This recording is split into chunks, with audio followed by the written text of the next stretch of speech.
Thimmarajupalli movie. Sorry, Thimmarajupalli TV కదా! Okay. Sorry, Thimmarajupalli and ఆ ఊర్లో ఉన్న తిమ్మరాజుపల్లి టీవీ కథ అనమాట ఈ సినిమా. అండ్ ఈ మధ్య సినిమాలన్నీ ఎలా ఉంటున్నాయంటే ప్రెడిక్టబుల్ అనమాట. వచ్చే కథ అంతా మనం ప్రిడిక్ట్ చేసేయగలం. ఓకే.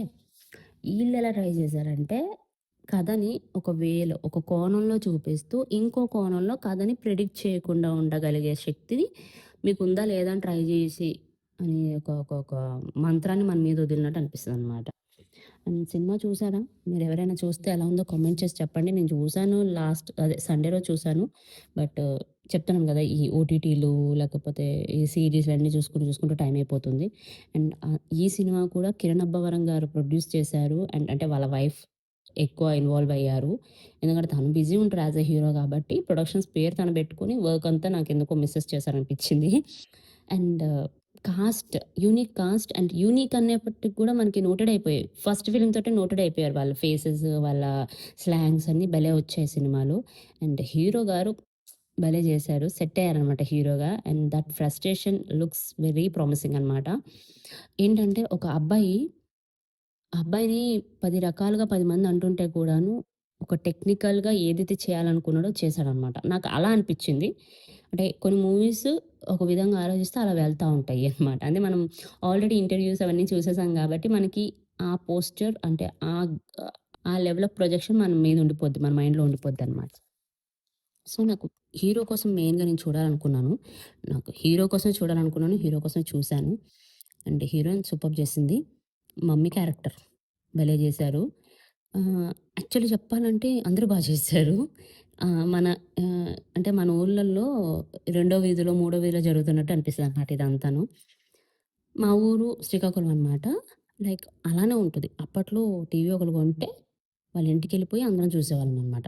అంటే చెప్తే నేను వినేదాన్ని. నేను హైదరాబాద్‌లో పెరిగాను కాబట్టి నాకు ఈ సీన్స్ అన్ని ఎలా తెలుసంటే వేరే వాళ్ళు చెప్తే మనం వింటాం గదా! అట్లా నోటెడ్ అయిపోతాయి. మనకు మైండ్‌లో గుర్తుండిపోతాయి. ఇట్లా గూడా జేస్తారా అనేసి. తర్వాత సినిమా తీసి చూపిచ్చారు. నేను అప్పుడు రియాక్ట్ అయ్యా అనమాట. ఆహాహా! ఓకే. ఓకే. కరెక్టే అనేసి. ఒక చిన్న యాస్పెక్ట్ అవుతది. సినిమా తిరిగేదంతా టీవీ చుట్టే.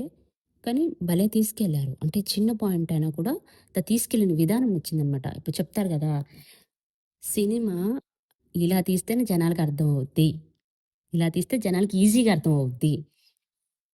సాదాగా వెళ్తది స్క్రీన్ ప్లే. ఓకే. ఎక్దమ్ సాదా అనమాట. అండ్ డైరెక్టర్ ఎవరైతే ప్రొడ్యూసర్‌కి కథ చెప్పినప్పుడు ఉంటదనమాట డైరెక్టరు. ఒక డైరెక్టర్ ప్రొడ్యూసర్‌కి కథ చెప్పినప్పుడు జనాలకెలా తీస్తే అర్థమవుతదో ఆ కోణంలో చెప్పి తీశారు అనే ఫీల్ ఒస్తది సినిమా చూసేటప్పుడనమాట. అంటే నాకు టెక్నికల్‌గా నేను అలా అనుకున్నాను. కొందరు డైరెక్టర్స్ ఏంటంటే చెప్పేటప్పుడు ఊ, ఊ, ఊ అని చెప్పేస్తారు. సినిమా తీసేటప్పుడు మాత్రం జనాలకేం అర్థం గాదు. కొన్ని సినిమాలు రూరల్ సినిమాలు అంటే మలయాళం బ్యాక్ డ్రాప్ అవేవో అని చెప్పేసి నేటివిటీ అది చెప్పేసి, అది చెప్పేసి, ఇది చెప్పేసి చేసేస్తారు. బట్ ఈ సినిమా అలా కాదు. మనకేది కావాలో అది తీశారనమాట. ఎక్స్‌ట్రా కరిక్యులర్ యాక్టివిటీస్ ఏమి ఉండవు సినిమాలో. ఎక్దమ్ న్యాచురల్ ఉంటది మొత్తము.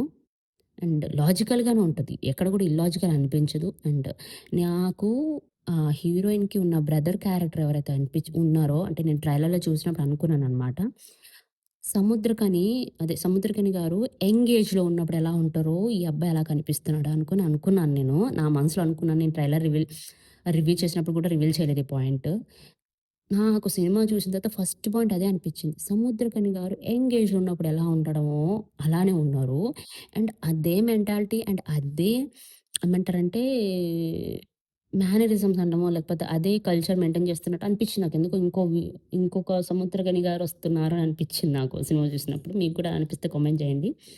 అండ్ మీరు ఈ సినిమా చూస్తే మీకు నచ్చిన పాయింట్ ఏముందో, నచ్చని పాయింట్ ఏముందో కామెంట్ చేయండి. నా వీడియోస్ గనుక నచ్చినట్టయితే ప్లీజ్ సబ్స్క్రైబ్. సారీ. అండ్ అలానే నాకు హీరోయిన్‌తో పాటు వాళ్ళ అన్న వాళ్ళ వైఫ్ అంటే వదిన గారు చేశారు కదా! ఆవిడ కూడా చేశారనమాట. ఆవిడదే యాక్చువల్లీ మెయిన్ పాయింట్ ఉంటది సినిమా.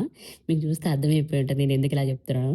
అంత తీసుకెళ్తారసలు. అంటే నువ్వు ప్రిడిక్ట్ కూడా చేయలేవు అని నేను అనుకుంటున్నాను మరి. లైక్ మీకెలా అనిపించిందో మీరు ప్రిడిక్ట్ చేయగలిగారా లేదా అన్నది ఇక మీ విషయం. అంటే మీకే తెలియాలి ఆ విషయం. సో, కామెంట్ చేయండి. మీరు తెలుసుకున్నారా? సినిమా చూసేటప్పుడే మీకు తెలిసిపోయిందా? లేదా? భలే అనిపిచ్చిందా? సోదనిపిచ్చిందా? అవన్నీ చెప్పండి. మాట్లాడుకుందాం. ఎక్కువ మాట్లాడేసాననుకోండి, మీరు నన్ను బ్లేమ్ చేస్తారు మళ్ళీ. ఏంటంటే, "నువ్వు స్పాయిలర్స్ ఇచ్చేస్తున్నావు" అని జెప్పేసి. సో, క్యారెక్టర్స్ అందరూ చేశారు. సినిమా అంతా బావుంది. అండ్ మ్యూజిక్ తగ్గట్టు కొన్ని కొన్ని సీన్స్‌లో నాకు మ్యూజిక్ భలే అనిపిచ్చింది. మొత్తం సినిమా అంతా దేనికోసం వెళ్ళాలో దానికోసం వెళ్ళింది. నో ఎక్స్‌ట్రా పాయింట్స్ అనమాట. అంతే. నేను చెప్పాలనుకుంది ఇదే. అండ్ మీకు చూడాలనిపిస్తే చూడండి. చూసేసుంటే ఏం నచ్చిందో గూడా కామెంట్ చేయండి. అంతే. ఇంకొక సినిమా కోసం మాట్లాడుతూ మళ్ళీ కలుసుకుందాం. ఉంటా మరి. See you. Tata. Bye bye.